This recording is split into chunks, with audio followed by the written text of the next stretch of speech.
Hey there, everyone. Welcome into this edition of ESPN FC's Extra Time. We got Frank Leboeuf, we got Craig Burley, and we have your questions from Twitter. The first one, should we see one-leg knockouts from now on, or at least remove away goals? Frank, what do you think? Should we stick with the new format? Yeah, no, it's stupid. The thing is, I'm against the qualification groups, and I understand the financial aspect of it because the UEFA wants to make more money and therefore more games. I love the two legs, you know, and the straight, what you call the straight qualification. But having only one game will make a team receiving the game, you know, being the favorites, or will have to find a neutral stadium to play the games. I think it's nice to see, the second leg with all the suspense, and I want to see that carrying on. So yeah, I want to go back there, maybe change if once is possible, and get out the qualification group or the group stages. Craig, you have the diminished Champions League this year. What do you think? Do you like the one-leg format? No, I understand the format because of the situation we're in and the time frame, but it becomes more of a lottery. The home and away games in the semi-finals, as Frank said, should throw up some suspense, some drama, some avenue to remedy mistakes or a bad performance. Having a single game as we are at the moment just becomes more. It's just a clear knockout, clear lottery. Sit in, defend, get a bit of luck if that's the way you're going to do it, and you could get through. So I think the two games is a fairer way of doing it, and that's why, lo and behold, they've been doing it that way for quite a few years. The away goals rule, I'd have to think about that. A lot of people have been talking about scrapping it. The reason it was put in many years ago was to stop teams being uber defensive away from home. But some argue now the game has changed so much that it's become such an attacking game that we don't need the away goals. But that would be something. That would be something that I would certainly give thought to. But in terms of the one-legged quarters and semi-finals, no, I would have no interest. Thanks for the history lesson, Craig. Frank, well, just in case you didn't know, and I thought I might just let you know why it was brought in. In case I have to educate you. Yep. You learn something every day. Totally. Being the youngest member of this panel, I don't remember that far back. You're right. Yeah. Frank, how impressive was Clement Lenglet against Napoli, and do you think he should be a potential candidate to occupy the center-back position for the French national team at the upcoming Euros? Well, he's already there, sharing the central defense with Varane, and I think he's going to be, and he's definitely the future of the national team. I mean, that guy has so much talent. He plays for one of the best teams in the world. Had a very quick experience of the top level, coming, I think, from Nancy. So I'm very fond of that player because he's low profile, he works hard, and gives his best every game. And I'm so pleased that he had a very, very good performance, even if this goal should have been disallowed. Don't forget. Yes, we have not forgotten. Clearly you haven't. Either. Speaking of France, Areola's back at PSG with Keylor Navas around. Areola wouldn't mind a move elsewhere. Is he the right man to replace Kepa at Chelsea? Craig, certainly an area of need. Yeah, I don't know. Sorry, Frank, I don't know is the answer. I think Kepa will be replaced. I think they may be looking a little closer at home, potentially Nick Pope at Burnley, who I think come the Euros next year could be England's #1 goalkeeper, ousting Jordan Pickford. I think it will come down to money because we know Lampard is still after Kai Havertz. We know they've got Ziyech in, we know they've got Werner in, we know they're top heavy in terms of their attacking options. He's now looking at midfielders, a full-back, and at least one centre-half, you would imagine. On top of that, a goalkeeper. So at least one or two of them are going to have to be cheaper free transfers. So I think a lot of positions, or some of the positions, might be dictated, and that includes the goalkeeping position, by what they have to spend in other areas of the field. Frank, how much of an upgrade would Areola be over Kepa in your mind? It's a question mark, and I don't have the answer. I mean, Areola doesn't have much experience. He played a bit for Paris Saint-Germain. When he signed for Real Madrid, he had some games, but Courtois came back to his best and is the number one. He has a talent. He definitely has a talent. He has a lack of confidence and can lose it very, very quickly. So I don't know. It will be a fantastic deal for him to go to Chelsea. Right now, I cannot say if it's a good deal for Chelsea to get or to replace Kepa for Areola. I don't have the answer for that. Areola is a talent. He's a very good goalkeeper. But again, he has some weaknesses. I don't know if he improved or he raised them. I don't have the answer for that. Chelsea also featuring in our next question. What was Chelsea's big mistake? I think they mean biggest mistake. Selling Kevin De Bruyne, selling Lukaku, or selling Mohamed Salah? Craig, which of the three? Oh, I think it's crystal clear. You know, and they sold him because it wasn't happening for him at the time. Was Kevin and all the other guys. I mean, particularly Mo Salah.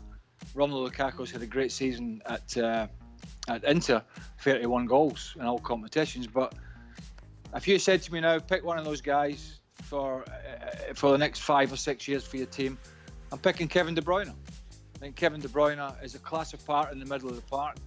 And with Kevin De Bruyne, you're going to get the goals, and you're going to get the assists, and you're going to get a little bit of bite in the middle of the park as well. So I think Kevin De Bruyne would be the one that Chelsea would take back. Frank, you agree?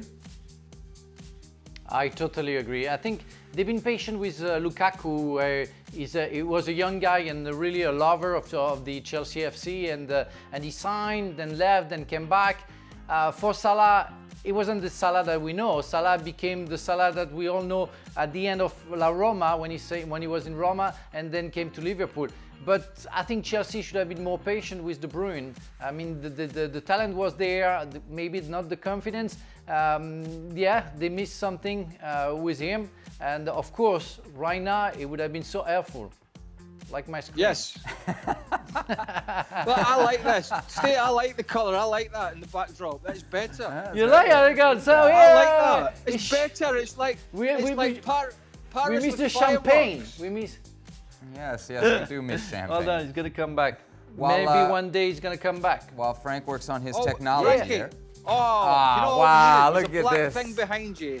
And a black drop in front of your face as well. That was all. No, that was impressive. That was impressive. Stevie Nicol could have never pulled off what you just did, my man. That was. No, he would have shouted. If that was Stevie, he'd have gone, Eleanor! And he will be looking for, should I turn left or right? Because I don't know where my right is and my left. Oh, yeah, sorry. Okay. We're not going to pile on to Stevie anymore. Of the 3 promoted English Championship clubs, which one has the best shot at remaining in the Premier League? Leeds, West Brom, Fulham. Craig, who you taking? Gotta be Leeds, right? Gotta be Leeds. No, not necessarily. I think Leeds are the most talented, and obviously Bielsa is the most, what's the right terminology for it? Tactically exuberant. Crazy? Yeah. Crazy? But I actually think, bearing in mind, West Brom have been there over recent years, and bearing in mind Slaven Bilic has coached in the Premier League and at national level. I know Bielsa's a super coach, by the way. I'm not saying he's not, but bearing in mind he knows the ins and outs. I think Leeds might go up and try and play. I think Fulham will be a big problem. But just briefly, I think Leeds will go up and try and play the same way they've played. A bit like Norwich. They'll try and play this open, expansive Bielsa high-press game. And I think that'll come unstuck in the Premier League. I think West Brom will go up and they'll play a more prudent style under Slaven Bilic. And I think that won't be as good to watch or as exciting, but I think it might be more effective. Frank, who should be the new striker for France at Euros? Martial, Giroud, Benzema, or Ben Yedder? Well, we have to stop talking about Benzema. As long as Didier Deschamps is the coach of the national team, Benzema won't be back. That's for sure. Even if many people thought he will change his mind because of the talent and what he shows every game he plays. Martial is stepping up for me and is doing great. But you don't know what's going to happen. Maybe Mbappe is going to be the striker and nobody is going to come over because Mbappe is better than anybody else. So, but, yeah, I will give a little bit of money. We put a little bit of money on Martial. Okay. Final question comes from one of our favorite Twitter accounts. Stevie loves shepherd's pie more than football. Asks, when Craig retired, was he reincarnated as Gareth Bale? Both are from the UK, prefer golf over football, and are in contention with their clubs. I think are in disagreement with their clubs is what we mean there. Craig, were you reincarnated as Gareth Bale? Well, I didn't realise I was in disagreement with any clubs. Oh yeah, right. You didn't get the memo? Well, just because the supporters of some of the aforementioned clubs don't like the criticism, and they want me to do this job with a scarf around my neck and a strip on, doesn't mean I'm in disagreement with them. But listen, the answer is yes. As soon as I went into as soon as I finished playing, I started broadcasting straight away, and I quickly realised I didn't have to do as much work, and I didn't have to go into to work as many days at that time as I did when I was a footballer. So I got more time to play golf, and then the love of the game just grew, and that's just continued here in the US. And it's not my fault that my schedule, being the show is recorded or done live later in the day, whatever one we do, is that I get to go play golf in the morning some days. That is that a crime? No, not a crime. No. Not unless you're getting No, paid a lot of money. Yeah. I think I understand the craziness of willing to play golf when you because I used to do that, and I started in '93 playing golf, and it becomes like a drag, and you have to go every day, and every time you have a day off you want to play golf, and it's always in beautiful locations. So I understand the feeling of the great Craig's feelings, and again about criticizing Chelsea, for example, because I was told that some fans are very unhappy with Craig because sometimes he can criticize Chelsea. You have the right, because we are talent, to say what you think, and if you think something's wrong, you have the right to say so. Craig mentioned at some point that Chelsea wasn't doing what they should do, and it's his opinion, but overall he loved the club. I know that he loves the club, and he stepped up about Lampard lately. So people have a tendency to forget good things and just point the bad things that we say against our former clubs. I love Chelsea, but if Chelsea is not doing great, I'm going to say it because that's my job. And just briefly, said before we go, is there's always the other side of the coin about people who don't like the criticism. And do you know what that is? What's that? I couldn't give a stuff. Thank you. I tried to help you out. I tried to be your lawyer, and you just ruined it. Remember, Craig, if you're ever in doubt, you do have the right to speak up. Frank wants you to know that. If you're ever feeling shy or like you can't get your opinions out, you do have the right to speak up. You do have the right to speak up. Thanks. Plenty of speaking up on tomorrow's show. The boys will be back covering Atalanta, PSG. What a match in the Champions League. Don't miss the show. Well, thank you very much for watching ESPN on YouTube. For more sports highlights and analysis, be sure to download the ESPN app. And for live streaming, premium content, and let's not forget as well, ESPN FC 7 days a week, subscribe to ESPN+.